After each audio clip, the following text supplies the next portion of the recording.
बड़ी चर्चा है कि आम का पेड़ जो है ऊपर से, ठीक है, सूखने लगा, ठीक है, टहनियाँ सूखने लगी, ठीक है, काला पड़ करके मुरझाने लगा कि पहले कुछ पत्तियाँ काली पड़ रही हैं, मुरझाने लगी हैं, फिर पूरा टहनी ऊपर से नीचे की ओर, इसको हम डायबैक कहते हैं। चित्र देख करके आप जो है समझ जाएंगे, ठीक है।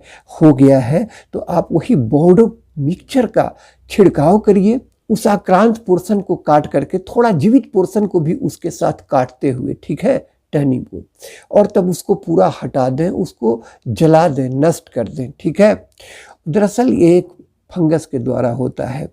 अब क्या करें कि आप उस पर बोर्डो मिक्सचर का छिड़काव करें या ब्लाइटॉक्स का छिड़काव करें, लेकिन छिड़काव जरूर करें, कटिंग के बाद सीधे यूं ही नहीं छोड़ें, ठीक है। या फिर जो है एक और चीज़ जो बड़ी कारगर पाया गया है, और ये कोई टोना टोटका नहीं है, वैज्ञानिकों ने भी इसको सराहा है कि गाय के गोबर का अगर आप स्लरी बना लेते हैं, घोल बना लेते हैं, गाढ़ा घोल गाय के गोबर का, और इससे जो है ना आप पोचारा जैसा आम के ट्रंक का, ठीक है, आम के तने का कर देते हैं, तो क्या होता है कि ये डायबैक की समस्या जो है नहीं लगती है, ठीक है, यह डायबैक से बचाता है। तो ये बहुत ही कारगर उपाय हुआ, ठीक है। और बोर्डो मिक्सचर बनाने का तरीका भी या बोर्डो पेस्ट बनाने का तरीका भी जो है एक ही है, ठीक है। बस केवल कॉपर सल्फेट लेना है। जैसे हम एक छोटा सा उदाहरण आपको दे देते हैं। आपने जैसे 1 किलो तूतिया यानी कॉपर सल्फेट लिया, ठीक है, और 1 किलो आपने चूना लिया, ठीक है।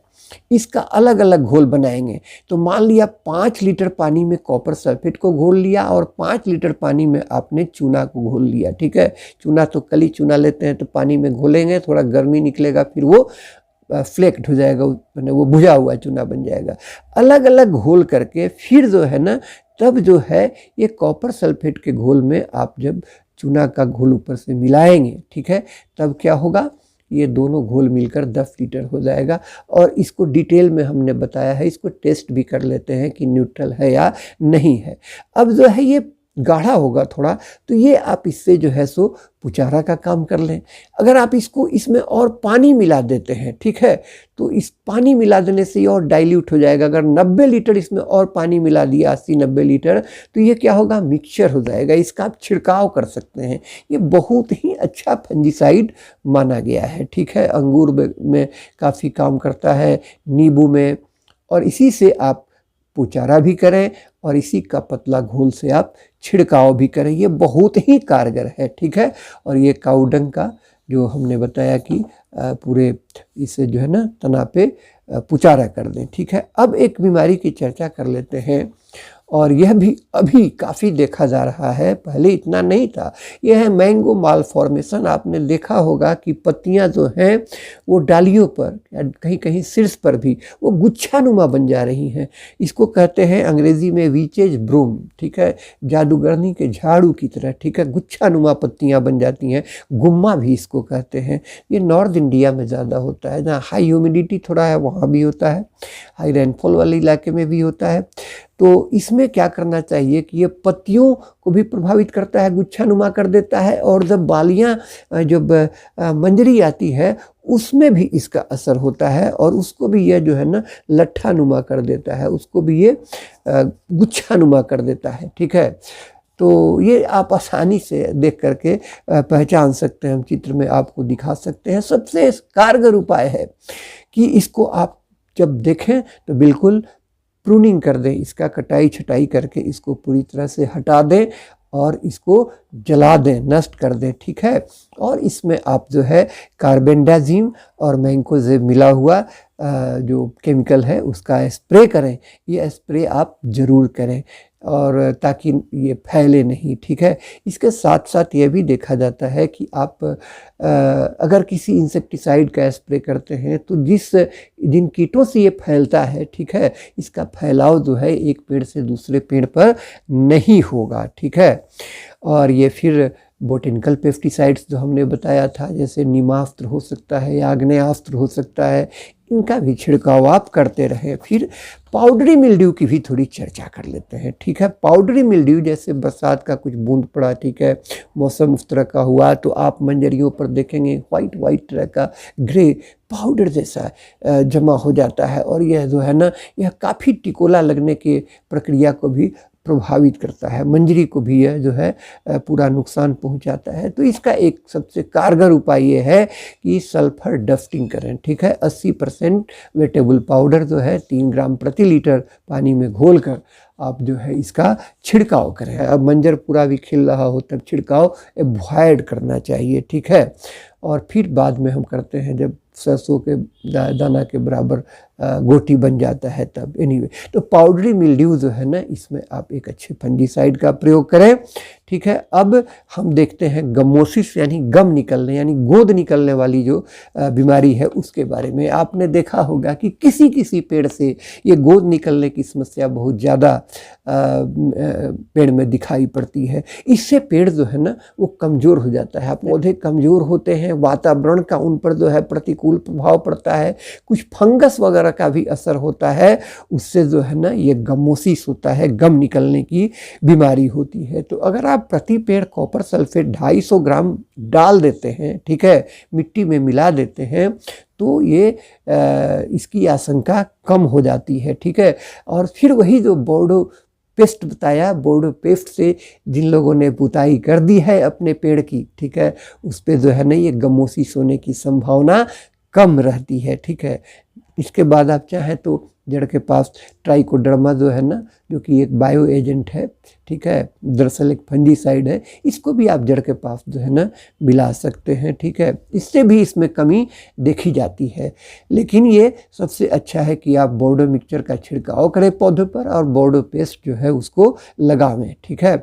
ब्लाइटॉक्स जो है ना उसके भी छिड़काव से इसमें कमी देखी जाती है, ठीक है। लेकिन पेड़ में पोषण का ख्याल रखें, जो पेड़ कमज़ोर होगा उसमें जो है ना ये गमोसिस की संभावना जो है वो बनी रहेगी। अब थोड़ा चर्चा कर लेते हैं ब्लैक टिप ऑफ मैंगो का, ठीक है। ब्लैक टिप ऑफ मैंगो आपने देखा होगा, जिसको कहते हैं कि ये कोयल ने इसको मार दिया है, ठीक है, या फिर जैसे भी हो, हम जब थोड़ा बड़ा होने लगता है उसमें काला काला उसके नीचे की ओर होने लगता है, ठीक है, आम का जो निचला पोर्शन है। तो ये दरअसल जो है ना, पहले तो लोग ऐसा मानते थे कि जो ईंटा भट्ठा वाला कुछ जगह था उसके समीप वाले बागानों में ये ज़्यादा होता था, लेकिन और भी बहुत सारे इसके कारण हो सकते हैं। वैज्ञानिकों ने ऐसा पाया है कि अगर हम बोरेक्स का इस्तेमाल करते हैं 2 से 3 ग्राम प्रति लीटर पानी में मिला करके, ठीक है, छिड़काव करते हैं, अगर टिकोला थोड़ा बड़ा होने लगता है उस समय, तो ये जो है ना नहीं होता है, ठीक है, इसकी संभावना कम हो जाती है। और अगर आप मिट्टी में भी मिलाना चाहते हैं तो बोरेक्स जो है 50 ग्राम प्रति पेड़ जो है ना मिट्टी के पास जो है ना मिट्टी में आप जड़ के पास मिलावें, ठीक है। इसी तरह से एक और ही बड़ी घातक बीमारी है एंथ्रेक्नोज, ठीक है। आपने देखा होगा पत्तियों पर कभी काले काले रंग का लगता है कि धब्बा बन रहा है, पत्तियां सड़ रही हैं, ठीक है, और ये बहुत कई फलों में ये होता है। तो जब एंथ्रेक्नोज लगता है तो ये बेसिकली फंगल डिजीज है, चित्र में हम आपको दिखा रहे हैं। इससे भी डायबैक जो है बाद में होने लगता है। तो एंथ्रेक्नोज अगर आपका लग रहा है तो इसमें भी कोई जैसे ब्लाइटॉक्स वगैरह से भी आपका ये कम होता है, एजॉक्सी एस्ट्रोबिन जैसा कुछ फंजीसाइड है उससे कम होगा। और यही सबसे अच्छा है कि आप जो है ना बोर्डो पेस्ट लगाएं, ठीक है, और कोशिश करें कि ये जो हमने बताया कि गोबर वाला जो लेप वगैरह करने का, ठीक है, यह भी जो है काफ़ी कारगर पाया जाता है। तो वैज्ञानिकों का ऐसा मानना है कि आम ही नहीं बहुत सारे फलदार पेड़ों में, ठीक है, अगर आप जीवामृत बना करके छिड़काव करते हैं, ठीक है, जीवामृत बनाना बहुत ही आसान है। जीवामृत बनाने के लिए आपको क्या चाहिए, बस पानी चाहिए, गाय का गोबर चाहिए, गाय का थोड़ा मूत्र चाहिए, ठीक है, थोड़ा गुड़ चाहिए और बेसन चाहिए थोड़ा सा, ठीक है, और एक वर्जिन सॉइल बरगद के पेड़ के नीचे की थोड़ी मिट्टी चाहिए, एक आध मुट्ठी, बस इतना ही तो चाहिए।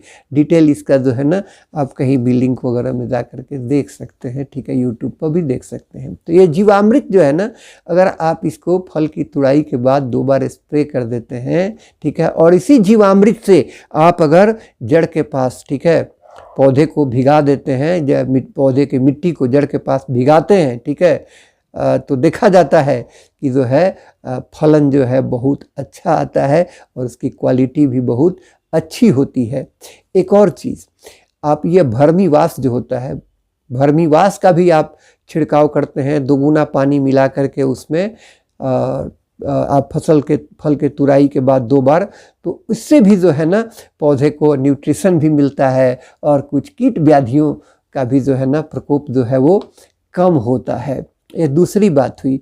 और आप जो है कंपोस्ट या केचुआ खाद जो है इसको भी जो है ना आप उस थल्ला में, ठीक है, ज़रूर डालें। तो इस तरह से अगर आप जीवामृत का प्रयोग करते हैं, नीमास्त्र का प्रयोग करते हैं, ठीक है, आग्नेयास्त्र का प्रयोग करते हैं, इसके साथ ही साथ आप जैसे बताया कि कुछ बायो एजेंट्स का प्रयोग करते हैं और साथ ही साथ गर्मा की जुताई करते हैं, समय समय पर होइंग करते रहते हैं, ठीक है, ये गोबर का पुचारा करते हैं, ठीक है, गोबर के फ्लरी का तना पर, ठीक है, और बोर्डो पेंट वगैरह लगाते हैं, बोर्डो पेस्ट का इस्तेमाल करते हैं, बोर्डो मिक्सचर से स्प्रे करते हैं। तो ऐसा करने से बिल्कुल जो है आपका पौधा निरोग भी रहेगा और उस बगीचे में जो है ना फलन बहुत बढ़िया आप प्राप्त कर सकते हैं।